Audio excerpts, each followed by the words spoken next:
માત્ર એક ટુકડો ખાઈ લેશો તો બધા જ વિટામિન પોષક તત્વો મળી જશે અને હેલ્ધી પણ બની જશે. હેલો ફ્રેન્ડ્સ, હું છું શીતલ. તમારું સ્વાગત છે મારા ઘરનું જ કિચનમાં.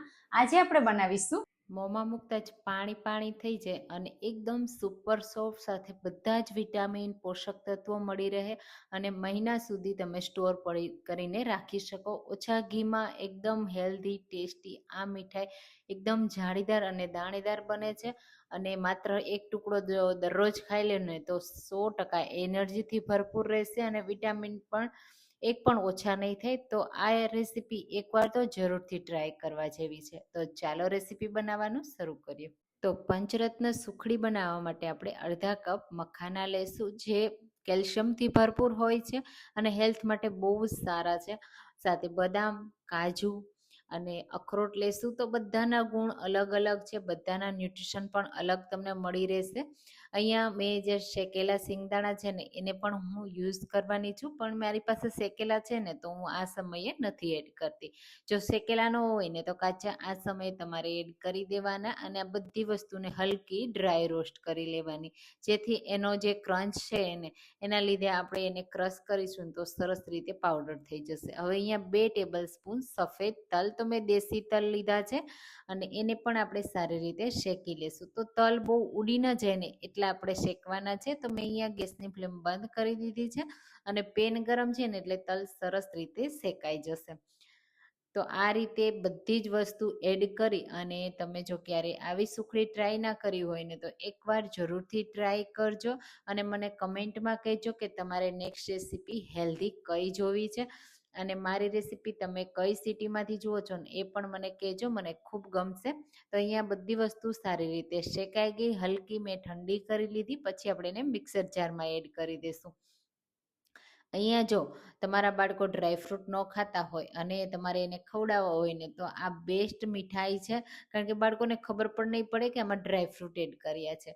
તો અહીંયા જે શેકેલા સિંગદાણા છે ને એ આ સમયે એડ કરી દઈશું અને પલ્સ મોડમાં આ બધી વસ્તુને ચલાવતા આપણે એનો જેટલો બને ને એટલો ફાઇન પાવડર તૈયાર કરવાનો છે. આ રીતે તમે જુઓ, બિલકુલ એમાં દાણા નથી, એકદમ સ્મૂથ પાવડર તૈયાર થયો છે. બસ હવે આપણે આ પાવડરને થોડી વાર માટે સાઈડમાં મૂકીશું અને હવે સુખડી બનાવવા માટે આપણે અડધા કપ ઘી લેવાનું છે. તો ઘી અહીંયા બહુ જામેલું પણ નથી ને એકદમ મેલ્ટ પણ નથી, એવું મેં લીધું છે.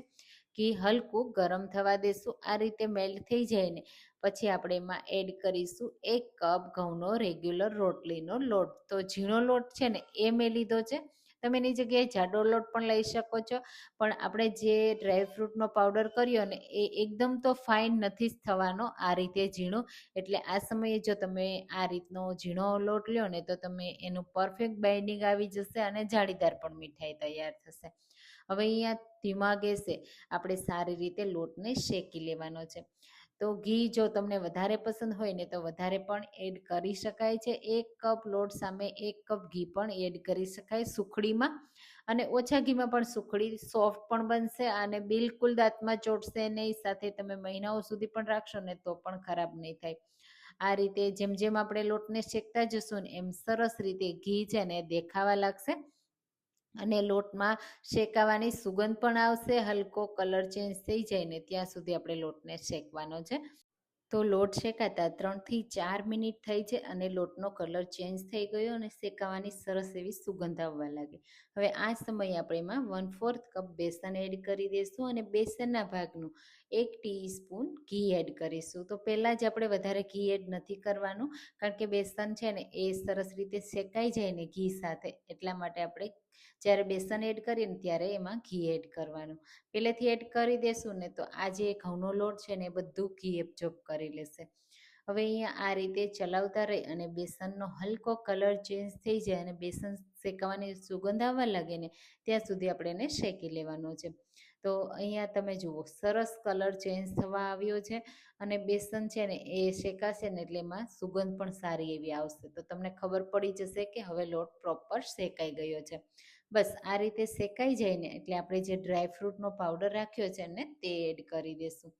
આ રીતે બધો જ એક સાથે એડ કરી દેશું અને પછી આપણે એમાં ફ્લેવર માટે થોડો એલચી પાવડર પણ એડ કરીશું અને મિક્સ કરી દઈશું. હવે જે આ પાવડર છે ને એડ કર્યા પછી આપણે એને વધારે શેકવાની જરૂર નથી. માત્ર સારી રીતે ગરમ થઈ જાય ને બસ ત્યાં સુધી મિક્સ કરવાનું, એટલે મિક્સ પણ થઈ જશે અને સરસ રીતે ગરમ પણ થઈ જશે. પહેલાંથી જ આપણે ડ્રાયફ્રૂટને શેકીને રાખ્યા છે ને, એટલે આ રીતે બસ માત્ર ગરમ જ કરવાનું છે.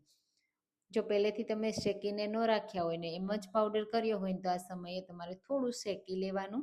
હવે આપણે ગેસની ફ્લેમ બંધ કરી દઈશું. તમે જુઓ મેં અહીંયા ગેસ બંધ કરી દીધો અને પેનને આપણે ગેસ ઉપર જ રાખી છે. હવે એમાં 1 કપ ગોળ એડ કરીશું. મારી પાસે આ રીતનો વ્હાઈટ ગોળ હતો ને તો મેં એને એડ કર્યો છે. તમારી પાસે દેશી ગોળ હોય ને તો પણ એડ કરી શકાય. અને ગોળને સરસ રીતે આપણે સમારીને એડ કરવાનો. એકદમ ઝીણો ઝીણો સમારજો ને તો ઝડપથી મિક્સ થઈ જશે. હવે સરસ રીતે આ રીતે જેમ જેમ મિક્સ કરતા જશું ને એમ ગોળ છે ને એ મેલ્ટ થવા લાગશે, કારણ કે પેન ગરમ છે ને અને મિશ્રણ પણ ગરમ છે એટલે ગોળ તરત જ મેલ્ટ થવા લાગશે. અને ગોળ મેલ્ટ થશે ને તો એની સાથે જે ઘી છે ને એ પણ મેલ્ટ થશે. અહીંયા આપણે એક્સ્ટ્રા ઘી એડ કરવાની કોઈ જરૂર નથી. જો તમને આ સમયે વધારે પડતું ડ્રાય લાગે ને તો ટેન્શન ના લેતા, આગળ હું તમને બતાવીશ કે બિલકુલ એમાં ડ્રાયનેસ નહીં રહે અને આ જે મીઠાઈ છે ને સુખડી એ પરફેક્ટ સેટ થશે. તો અહીંયા તમે જુઓ સરસ રીતે મિક્સ કરી દીધો ગોળને. ગોળ સારી રીતે મિક્સ પણ થઈ ગયો છે.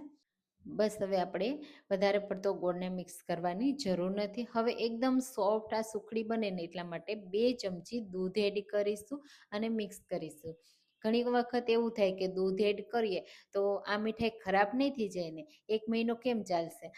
તો લાંબો સમય સુધી સારી રાખવા માટે આપણે જે દૂધ એડ કર્યું ને એને સારી રીતે મિક્સ કરવાનું છે. જ્યાં સુધી પેન ગરમ છે ને અને દૂધ બળી ન જાય ને ત્યાં સુધી મિક્સ કરવાનું. એટલે જે દૂધ છે ને એ બધું બળી જશે અને એના લીધે એક સોફ્ટનેસ આવશે સુખડીમાં. બસ પણ પછી તમે આ સુખડીને લાંબો સમય સુધી પણ જો સારી રાખશો ને તો પણ ખરાબ નહીં થાય, મતલબ સાચવી રાખશો ને તો પણ ખરાબ નહીં થાય. તો અહીંયા તમે જુઓ દૂધ મેં સારી રીતે મિક્સ કર્યું. 1 થી 2 મિનિટ આ રીતે દૂધ સાથે મિક્સ કર્યું ને એટલે મિશ્રણ આ રીતનું થીક થઈ ગયું.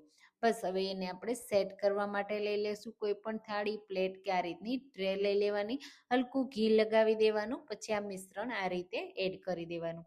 તમે જુઓ આ સમયે પણ ઘણીવાર એવું થાય કે એકદમ ડ્રાય છે અને આમાં ઘી એકદમ ઓછું છે, પણ તમે જ્યારે ખાશો ને તમને ખબર પણ નહીં પડે કે આમાં ઘી આપણે ઓછું એડ કર્યું છે. આ રીતે એકદમ સરસ રીતે આપણે એને પ્રેસ કરી દેશું. તો થોડા વજન દેશો ને એટલે પરફેક્ટ સેટ થઈ જશે. આ રીતે એકદમ ઉપરથી સ્મૂથ કરી લેવાનું છે. પછી મનગમતા ડ્રાયફ્રૂટથી ગાર્નિશ કરી દેવાની. સુખડી છે ને ખસખસના બીજથી ગાર્નિશ કરો ને તો બહુ સરસ એવી લાગે છે. તો હું એ ખસખસથી ગાર્નિશ કરું છું અને ઉપરથી થોડું આપણે પ્રેસ કરી દઈશું એટલે ખસખસ પણ એકદમ સેટ થઈ જાય. હવે અહીંયા 1 કલાક માટે આપણે એને ઠંડી થવા દઈશું. 1 કલાક પછી સુખડીનું મિક્સર છે ને પ્રોપર સરસ રીતે ઠંડુ થઈ ગયું છે. તો સુખડીને મનગમતા શેપમાં કટ કરી લેશું. તો અહીંયા હું તમને કટ કરીને બતાવું તો તમે જુઓ કેટલી સોફ્ટ છે. જ્યારે આપણે કટ કરશું ત્યારે જ આપણને ખબર પડી જશે કે 100% સોફ્ટ બની છે. મોઢામાં જ મૂકતા પાણી પાણી થઈ જાય એવી થઈ છે અને એકદમ હેલ્ધી છે. જો દરરોજ માત્ર સવારે આ એક ટુકડો ખાઈ લો ને તમે તો આખો દિવસ એનર્જી ભરપૂર રહે. બાળકો સ્કૂલે જતા હોય અને સ્કૂલેથી આવી થાકી જતા હોય, ટ્યુશનમાં જતા હોય, થાકી જતા હોય અને એનર્જી બિલકુલ ન હોય ને તો તમારે દરરોજ માત્ર આ એક ટુકડો બાળકોને ખવડાવી દેવાનો. ગેરંટીથી એકદમ પ્રોટીન, વિટામિન, એનર્જી બધું જ મળી જશે. માત્ર આ એક ટુકડામાં દરરોજ ખાવાનું છે. એક જ દિવસ ખાઈને મૂકી નથી દેવાનું. પછી તમને એવું થશે કે એક ટુકડામાં ક્યાંથી વિટામિન મળી રહે, પણ દરરોજ માત્ર એક ટુકડો એની લિમિટ છે કે બધા ડ્રાયફ્રૂટ પણ ખવાઈ જાય અને વિટામિન પોષક તત્વો પણ મળી જાય.